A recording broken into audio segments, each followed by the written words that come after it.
ഇന്ത്യക്ക് സ്വാതന്ത്ര്യം ലഭിച്ചു. ഇനി വേണ്ടത് ഒരു പ്രധാനമന്ത്രിയെ തിരഞ്ഞെടുക്കലാണ്. കോൺഗ്രസിന് മൊത്തത്തിൽ 15 പ്രാദേശിക ഘടകങ്ങൾ. ഇതിൽ 12 പേരും വല്ലഭായ് പട്ടേലിന് വോട്ട് ചെയ്തു. ബാക്കി 3 ഘടകങ്ങൾ ആചാര്യ കൃപാലിനിക്കും പട്ടാമ്പി സീതാരാമനും വോട്ട് ചെയ്തു. നെഹ്റുവിനെ ആരും തിരഞ്ഞെടുത്തില്ല. അപ്പോ മോഹനൻ മെസ്സിരി ഇടയിൽ കയറി വന്നു. വല്ലഭായ് പട്ടേലിനോട് എങ്ങനെയും പ്രധാനമന്ത്രി പദം നെഹ്റുവിന് വേണ്ടി ഒഴിഞ്ഞു കൊടുക്കണമെന്ന് പറഞ്ഞു. നെഹ്റുവിന് എല്ലായിടത്തും ഒന്നാം സ്ഥാനത്ത് ഇരിക്കണമെന്ന് പൂതിയായിരുന്നു പോലും. തമ്മിൽ വിഘടിക്കേണ്ടി വരും എന്ന് മോഹനൻ മെസ്സിരി കട്ടായം പറഞ്ഞപ്പോൾ പാവം പട്ടേൽ സമ്മതിച്ചു. പക്ഷെ കമ്മിറ്റിയിലെ അംഗങ്ങൾ ബഹളമുണ്ടാക്കി. അവരെയും ഹെഡ് മെസ്സിരി പറഞ്ഞ് സമാധാനിപ്പിച്ചു. ഒറ്റ വോട്ട് പോലും കിട്ടാത്ത നെഹ്റുവിനെ പ്രധാനമന്ത്രിയാക്കി തിരഞ്ഞെടുത്തു. അതായിരുന്നു ഇന്ത്യൻ ജനാധിപത്യത്തിലെ ആദ്യത്തെ തിരഞ്ഞെടുപ്പ്. ആ നെഹ്റുവിന്റെ ചെറുമകന്റെ മകനാണ് ഇലക്ഷൻ കമ്മീഷൻ കള്ളവോട്ടിന് കൂട്ടുനിന്നു എന്ന് പറഞ്ഞ് തേരാപാര നടത്തുന്നത്. എങ്ങനെയുണ്ട് കളി? ഇഷ്ടായില്ലേ? പ്രത്യേകിച്ച് മോഹനൻ മേസ്തരിയുടെ തേപ്പ് സോറി ജനാധിപത്യ ബോധം.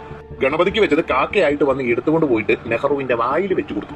കാക്കയ്ക്ക് തൻകുഞ്ഞ് പൊൻകുഞ്ഞ് എന്നല്ലേ? സത്യത്തിൽ മേസ്തരിയുടെ കൈ പുണ്യമേറ്റു. പിന്നെ പൊൻകുഞ്ഞുങ്ങളെ ഊട്ടുന്നതിനുള്ളതായി കോൺഗ്രസ്. ഇന്ദിരാഗാന്ധി, സഞ്ജയ് ഗാന്ധി, രാജീവ് ഗാന്ധി, സോണിയാഗാന്ധി, രാഹുൽ ഗാന്ധി, പ്രിയങ്ക ഗാന്ധി, റയാൻ ഗാന്ധി. അല്ലപ്പ ഗാന്ധിയായിട്ട് എന്തെങ്കിലും ബന്ധമുണ്ടാവും? അങ്ങനൊന്നും വിചാരിക്കാൻ പാടില്ല. ഇനി ഇന്ത്യൻ പ്രധാനമന്ത്രി ആവാൻ സർവാത്മന യോഗ്യതയുള്ള സർദാർ വല്ലഭായ് പട്ടേൽ RSSനെ ഇടക്കാലത്ത് നിരോധിച്ചു. പക്ഷേ ഭരണം തങ്ങളുടെ കയ്യിൽ വന്നപ്പോൾ ലോകത്തിലെ ഏറ്റവും വലിയ പ്രതിമ സർദാർ വല്ലഭായ് പട്ടേലിന് വേണ്ടി നിർമ്മിച്ചു ഈ സംഘികൾ. നിരോധിച്ചവനെ സംഘികൾ അപ്പനായി കണ്ടതുകൊണ്ടാണോ? അല്ല.